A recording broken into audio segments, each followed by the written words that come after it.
প্রশ্ন করেছে, সেটা হচ্ছে বর্তমান সময়ে চেয়ারে বসে নামাজ পড়ার বিধান কি।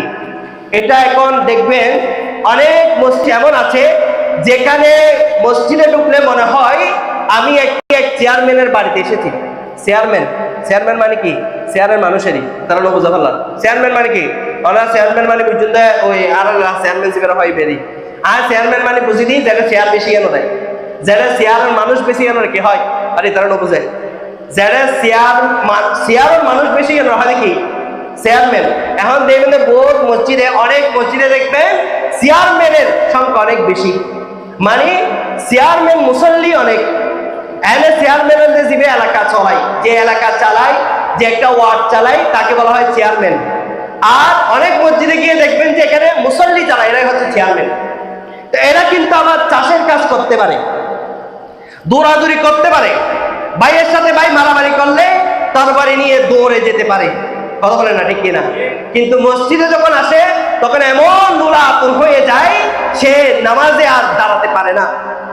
মনে রাখবেন, যেই ব্যক্তি ঘর থেকে মসজিদ পর্যন্ত হেঁটে হেঁটে আসার যার ক্ষমতা আছে, তার জন্য বসে ফরজ এবং ওয়াজিব নামাজ পড়া জায়েজ নাই। প্রথমে আমি কোরআন কারীমের আয়াতে কারিমা বলি। নামাজ সম্পর্কে আমার আল্লাহ কি বলেছেন? ওয়াকুমু লিল্লাহি কানিতিন। কিভাবে দাঁড়াবে সেটা বলছে, তোমরা নামাজে আল্লাহর সামনে বিনয়ী সহকারে দাঁড়াবে, নম্রতা সহকারে দাঁড়াবে। তাহলে নরমভাবে দাঁড়িয়ে নামাজ পড়া, ওয়াজিব ফরজ নামাজ, সুন্নতে মুআক্কাদা নামাজগুলো, এগুলো অবশ্যই প্রত্যেক মুসলমানের, প্রত্যেক মুসল্লির উপর ফরজ। এখন ইসলাম তো এভাবে আমাদের উপর কোনো জিনিসকে চাপিয়ে দেয় না। যখন দাঁড়াতে পারে না তার বিধান কি, এই সম্পর্কে হাদিসে কারিমার মধ্যে আমার নবী সাল্লাল্লাহু আলাইহি ওয়াসাল্লাম ইমরান ইবনে হুসাইন রাদিয়াল্লাহু তাআলা আনহুকে নামাজের শিক্ষা দিচ্ছেন।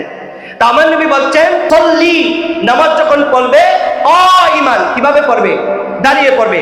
ফাইল্লাম তাসতাতি, যদি তোমার পক্ষে দাঁড়ানো সম্ভব না হয়, কাইদান, তুমি বসে পড়বে। ফাইল্লাম তাসতাতি, যদি তোমার পক্ষে বসাও সম্ভব না হয়, ফাআলা জানবি, আমার নবী বলছে তুমি একেবারে শুয়ে যেভাবে তোমার পক্ষে সম্ভব হয় সেভাবে নামাজ পড়বে। তাহলে বুঝা গেল আমার নবী প্রথমে আমরের সিগা ইউজ করেছেন, সল্লি কাইমান, তোমরা দাঁড়িয়ে নামাজ পড়বে। তো মনে রাখবেন, ফরজ নামাজ, ওয়াজিব নামাজ, সুন্নতে মুআক্কাদা নামাজ যেগুলা, এগুলা অবশ্যই আপনাকে দাঁড়িয়ে নামাজ পড়তে হবে। যদি আপনি ঘর থেকে মসজিদ পর্যন্ত হেঁটে হেঁটে আসতে পারেন, এই সব ক্ষমতা যদি আপনি রাখেন, যদি আপনি দাঁড়ানোর একেবারে ক্যাপাবিলিটি আপনার কাছে নেই, আপনি দাঁড়াতে পারেন না, ইসলাম আপনাকে বলেছে আপনি বসে নামাজ পড়েন, বসে নামাজ পড়বেন। তবে হ্যাঁ, যেই ব্যক্তি যতটুকু দাঁড়ানোর সক্ষমতা রয়েছে, আমাদের হানিফি মাযহাব ফতোয়া হিন্দিয়া থেকে শুরু করে রাদ্দুল মুখতার থেকে শুরু করে সমস্ত কিতাবের মধ্যে এই ফিকি, উসুল ফিকির মাসালাটা আছে। সেটা কি? আল মাইসুরু লা ইয়াসকুতু, অর্থাৎ কি, কোন একটা কঠিন বিষয়ের কারণে সহজ বিষয় সবগুলা সাকেত হয়ে যায় না। আপনারা হয়তো বুঝেন না উসুলের কায়দাটা। অর্থাৎ আপনি নামাজে এসে কিছুক্ষণ দাঁড়াতে পারেন, তাহলে কিছুক্ষণ দাঁড়াতে এটা আপনার জন্য সহজ। আর অনেকক্ষণ দাঁড়াতে পারেন না, এটা আপনার জন্য কঠিন।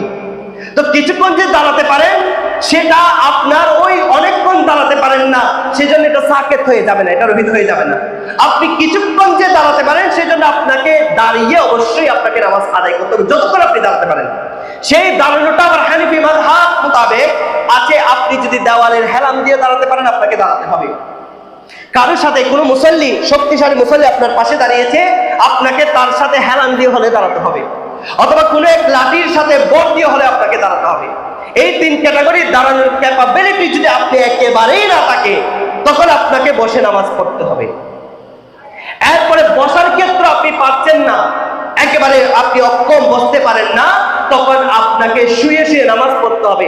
এখানে শুয়ে শুয়ে নামাজ পড়ার কথার দিকে ইঙ্গিত করার মানে হচ্ছে আপনি কোনো অবস্থায় কোনো ওজর দেখিয়ে কোনো নামাজ কাজা করতে পারবেন না, এটা বোঝাতে চেয়েছে আমার নবী। এখন আসি তো চেয়ারের নামাজের বিধান কি। যারা একেবারে দাঁড়াতে পারে না, যারা একেবারে বসতেও পারে না, কিন্তু হ্যাঁ তারা চেয়ারে বসতে পারে, শুয়েও নামাজ পড়তে পারছে না, চেয়ারে বসলে সে আপনার কিছুক্ষণ দাঁড়িয়ে চেয়ারে বসে রুকু সিজদা করতে পারবে। কিছুক্ষণ দাঁড়িয়ে সে চেয়ারে বসে এরপরে রুকু সিজদা করতে পারবে। সে রুকুতেও যেতে পারে না, দাঁড়িয়ে সিজদাতেও যেতে পারে না। তখন তার জন্য শরীয়ত হালকা করে দিয়েছে। আপনি চেয়ারে যতক্ষণ দাঁড়াতে পারেন ততক্ষণ দাঁড়াবেন, এরপরে আপনি বসে যাবেন। বসার পরে রুকু সিজদা করার ক্ষেত্রে আপনি একটা মাসআলা মনে রাখবেন, রুকুতে আপনি যতটুকু ঝুঁকবেন সিজদাতে আপনি তার চেয়ে বেশি ঝুঁকবেন।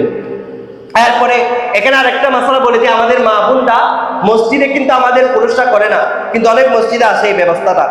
আমাদের মা বোনরা যারা ঘরে বসে নামাজ পড়ে চেয়ারের উপর, যারা একেবারেই বসতে পারে না কোমরের কারণে বা কোনো রোগের কারণে, সিজদা দিতে পারে না, রুকু দিতে পারে না, যারা চেয়ারের উপর আপনি নামাজ পড়েন তারা দেখা যায় সামনে একটা আপনার টেবিল রাখে, টেবিলের মধ্যে সিজদা দেওয়া এটা জায়েজ নেই। আপনি সিজদা জমিনে দিতে পারছেন না, আপনার জন্য সিজদা দিতে হবে ইশারায়। তো ইশারায় সিজদা দিবেন কিভাবে?